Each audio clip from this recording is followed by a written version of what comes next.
ಬೆಟ್ಟದ ಮೇಲೆ ಪಕ್ಷಿಗಳ ಗ್ರಾಮ. ಪಕ್ಷಿಗಳ ಗ್ರಾಮ ಪಕ್ಷಿಗಳ ಗ್ರಾಮ ಒಂದು ಬೆಟ್ಟದ ಮೇಲೆ ಇತ್ತು.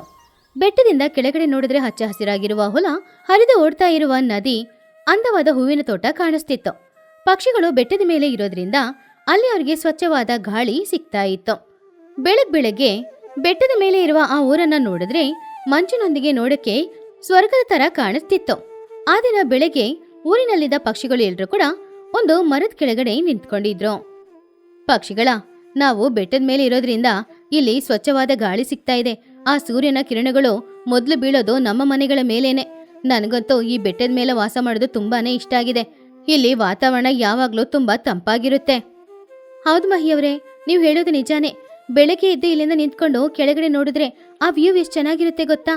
ಆ ಸೂರ್ಯನ ಕಿರಣ ಮೊದಲು ಬೆಟ್ಟದ ಮೇಲೆ ಬಿದ್ದು ಆಮೇಲೆ ನಮ್ಮ ಮನೆಗೆ ಬರುತ್ತೆ. ಅದನ್ನು ನೋಡಕ್ಕೆ ತುಂಬಾ ಚೆನ್ನಾಗಿರುತ್ತೆ. ಇಲ್ಲಿ ಸ್ವಚ್ಛವಾದ ಗಾಳಿ, ಎಲ್ಲಾನು ಸ್ವಚ್ಛವಾಗಿರುತ್ತೆ. ನನಗಂತೂ ಇಲ್ಲಿರೋದು ತುಂಬಾ ಇಷ್ಟ. ಆವಾಗ ಲೂಸಿ ಪಾರಿವಾಳ ಒಂದು ಚಿಕ್ಕ ಕನ್ನಡಿಯಲ್ಲಿ ಅವಳ ಮುಖ ಮೇಕಪ್ನ ಎಲ್ಲ ಸರಿ ಮಾಡ್ಕೊಂಡು, ಹಾ, ನಾನು ಯಾವಾಗ್ಲೂ ಬಿಳಿಯಾಗಿರೋದ್ರಿಂದ, ಇಲ್ಲಿ ಎಲ್ಲಾನು ಸ್ವಚ್ಛವಾಗಿರೋದ್ರಿಂದ ನಾನು ಯಾವಾಗ್ಲೂ ಚೆನ್ನಾಗಿದ್ದೀನಿ. ಇದೇ ಕೆಳಗಡೆ ಇದ್ದಿದ್ರೆ ನಾನು ಯಾವಾಗ್ಲೂ ಕೊಳಕಾಗಿರ್ತಾ ಇದ್ದೆ.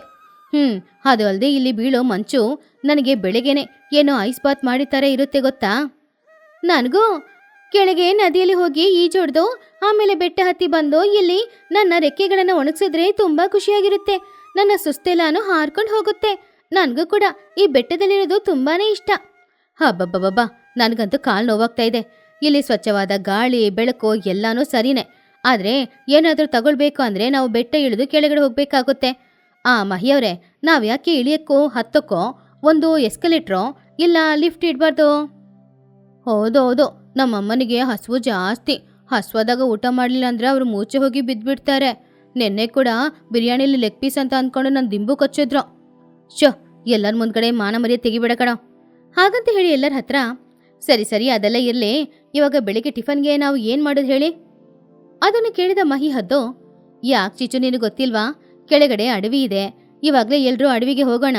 ನಮಗೆ ಬೇಕಾಗಿರುವ ಹಣ್ಣುಗಳು, ತರಕಾರಿಗಳು, ಗೆಣಸುಗಳು ಎಲ್ಲಾನು ತಗೊಂಡು ಬಂದು ಇವತ್ತು ಎಲ್ಲರೂ ಒಟ್ಟಿಗೆ ಕೂತ್ಕೊಂಡು ಅಡಿಗೆ ಮಾಡಿ ಇಲ್ಲೇ ಊಟ ಮಾಡೋಣ. ಈ ಪ್ರಕೃತಿಯ ಅಂದದ ಮಧ್ಯದಲ್ಲಿ ಕೂತ್ಕೊಂಡು ಊಟ ಮಾಡಕ್ಕೆ ನಾವೆಲ್ಲರೂ ಕೊಟ್ಟು ಮಡಗಿರ್ಬೇಕಲ್ವಾ? ಅಂದೆ ವನಭೋಜನಾನ ಅಜ್ಜಿ, ಸೂಪರ್. ನಾನಂತೂ ಕ್ರಿಕೆಟ್ ಬಾಲ್ನ ತಗೊಂಡ್ ಬರ್ತೀನಿ. ಊಟ ಎಲ್ಲ ಮಾಡಿದ್ಮೇಲೆ ನಾವೆಲ್ಲರೂ ಸೇರಿ ಕ್ರಿಕೆಟ್ ಆಡೋಣ. ಹಾ, ನಾನು ನಮ್ಮ ಅಮ್ಮನಿಗೆ ತರಕಾರಿ ಕಟ್ ಮಾಡಿ ಕೊಡ್ತೀನಿ. ನನಗೆ ಬದನೆಕಾಯಿ ಕಟ್ ಮಾಡೋದಂದ್ರೆ ತುಂಬಾ ಇಷ್ಟ. ಪಕ್ಷಿಗಳು ಎಲ್ಲರೂ ಸೇರಿ ಕೆಳಗಡೆ ಇರುವ ದಟ್ಟವಾದ ಅಡವಿಗೆ ಹಾರ್ಕೊಂಡು ಹೋದ್ರು. ಬೆಟ್ಟದಿಂದ ಕೆಳಗಡೆ ಹಾರ್ಕೊಂಡು ಬರೋದು ಮಕ್ಕಳಿಗಂತೂ ತುಂಬಾನೇ ಸಂತೋಷ ಕೊಟ್ಟಿತ್ತು. ಹಾಗೆ ಎಲ್ರೂ ಕೆಳಗಡೆ ಬಂದಾಗ ಅಲ್ಲಿ ಸ್ವಲ್ಪ ಬಿಸಿಲಿತ್ತು. ಆದ್ರೆ ಮರದ ನೆರಳಲ್ಲಿ ನಿಂತ್ಕೊಂಡಿರೋದ್ರಿಂದ ಅವ್ರಿಗೆ ಬಿಸಿಲೇನೋ ಗೊತ್ತಾಗ್ಲಿಲ್ಲ. ಒಬ್ಬೊಬ್ರು ಒಂದೊಂದು ಕೆಲಸ ಮಾಡಕ್ಕೆ ಶುರು ಮಾಡಿದ್ರು. ಟುನಿ ಬುಜ್ಜಿ ಇಬ್ರು ಕೂಡ ಹೊಲದ ಪಕ್ಕದಲ್ಲಿರುವ ತೋಟಕ್ಕೆ ಹೋಗಿ ಅಲ್ಲಿರುವ ಟೊಮೆಟೊ ಹಣ್ಣು ಹಾಗೇನೆ ಬದನೆಕಾಯಿನ ಕೊಯ್ತಾ ಇದ್ರು. ಅಮ್ಮ, ಈ ಟೊಮೆಟೊ ಹಣ್ಣು ನೋಡು, ನನ್ನ ಮೂಗ್ ತರನೇ ಇದೆ ಅಲ್ವಾ? ಹಾಗಂತ ಹೇಳಿದ್ಲು ಬುಜ್ಜಿ. ಇನ್ನೊಂದ್ ಕಡೆ ಚೋಟುಗಿಳಿ ಹಾಗೂ ಬನ್ನು ಇಬ್ರು ಸೇರಿ ಆಪಲ್ ಹಣ್ಣು ಹಾಗೇನೆ ಸೀಬೆ ಹಣ್ಣನ್ನ ಕೊಯ್ದ್ರು. ಬನ್ನು ಅವನನ್ನ ಕಂಟ್ರೋಲ್ ಮಾಡಕ್ಕಾಗದೆ ಒಂದ್ ಸೀಬೆ ಹಣ್ಣನ್ನ ತಗೊಂಡು ತಿಂದ. ಬನ್ನು, ಎಲ್ರಿಗೋಸ್ಕರ ಇರೋದನ್ನ ನೀನ್ ಒಬ್ನೇ ತಿನ್ಬಾರ್ದು ಕಣೋ. ಹಾಗಂತ ಹೇಳಿ ಚೋಟು ಅವನನ್ನ ಬೈದ್ಲು. ಇನ್ನೊಂದ್ ಕಡೆ ಲೂಸಿ ಪಾರಿವಾಳ ಪಕ್ಕದಲ್ಲಿರುವ ಹೊಲಕ್ಕೆ ಹೋಗಿ ಅಲ್ಲಿ ಇವಾಗ್ಲೇ ಬೆಳೆದಿರುವ ದೊಡ್ಡ ದೊಡ್ಡ ಜೋಳಗಳನ್ನ ಒಂದು ಬುಟ್ಟಿಯಲ್ಲಿ ಹಾಕಿ ತಗೊಂಡ್ ಬರ್ತಿದ್ಲು. ಇನ್ನೊಂದ್ ಕಡೆ ಕುಹುಬಾತು ಅವಳು ನದಿಯಲ್ಲಿ ಇಳಿದು ಸ್ವಲ್ಪ ಹೊತ್ತು ಆಟಾಡಿ ಆಮೇಲೆ ನದಿ ತೀರದಲ್ಲಿ ಸಿಕ್ಕಿದ ಸೊಪ್ಪುಗಳನ್ನ ತಗೊಂಡ್ ಬಂದ್ಲು.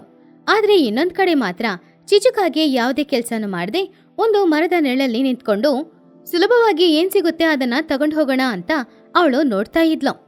ಚಿನ್ನೋ, ನಾವು ದೂರ ಹೋಗಿ ಏನು ತಗೊಂಡ್ ಬರೋದು ಬೇಡ. ಇಲ್ಲೇ ಮಾವಿನ ಮರ ಇದೆ, ಅದರಲ್ಲಿ ಮಾವಿನ ಹಣ್ಣುನೇ ಇದೆ. ಅದನ್ನೇ ತಗೊಂಡ್ ಹೋಗೋಣ. ಮಾವಿನ ಹಣ್ಣು ತುಂಬಾ ಚೆನ್ನಾಗಿರುತ್ತೆ, ದೊಡ್ಡದಾಗಿದೆ ಬೇರೆ. ತಗೊಂಡೋದ್ರೆ ನಾವು ತುಂಬಾನೇ ತಿನ್ಬೋದು, ಸರಿನಾ?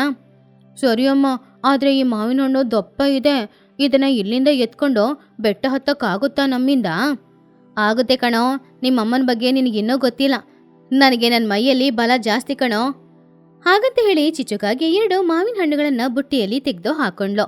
ಹಾಗೆ ಎಲ್ರೂ ಅವರು ತಗೊಂಡ್ ಬಂದ ತರಕಾರಿ, ಹಣ್ಣುಗಳು ಎಲ್ಲಾನು ಎತ್ಕೊಂಡು ಪುನಃ ಬೆಟ್ಟದ ಮೇಲೆ ಬಂದು ಸೇರಿದ್ರು. ಬೆಟ್ಟದ ಮೇಲೆ ಬಂದಾಗ ತಂಪಾಗಿ ಬೀಸುವ ಗಾಳಿಗೆ ಅವರ ಸುಸ್ತೆಲ್ಲಾನು ಮಾಯವಾಯಿತು. ಆಮೇಲೆ ತಂಪಾಗಿ ಗಾಳಿ ಬೀಸ್ತಾ ಇದ್ದಾಗ ಆ ಸಮಯ ಎಲ್ರೂ ಸೇರಿ ಊರಿನ ಮಧ್ಯದಲ್ಲಿರುವ ಒಂದು ಮರದ ಕೆಳಗಡೆ ದೊಡ್ಡ ಒಲೆನ ಏರ್ಪಾಡು ಮಾಡಿದ್ರು.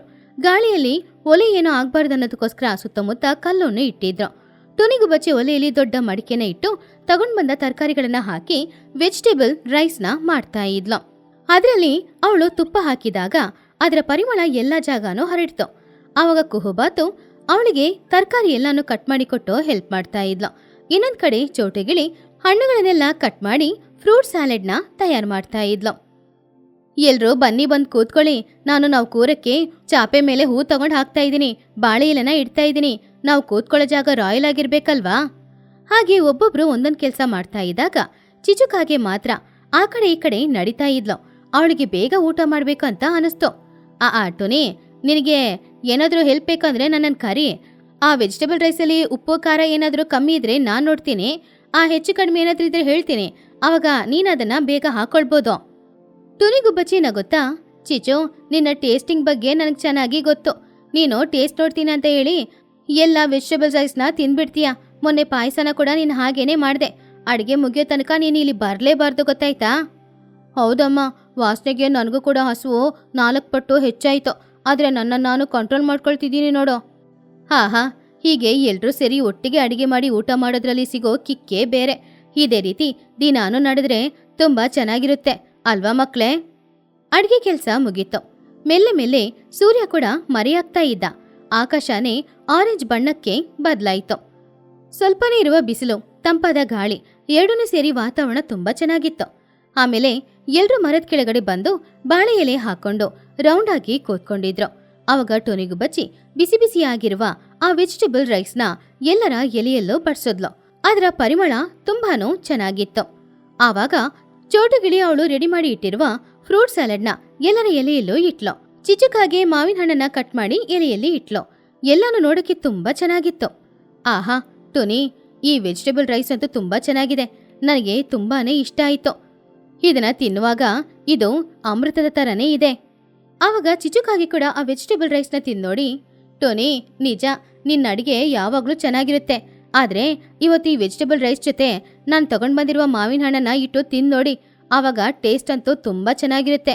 ಯಾವಾಗ್ಲೂ ನನ್ನ ಸೆಲೆಕ್ಷನ್ ಸೂಪರ್ ಆಗಿನೇ ಇರುತ್ತೆ.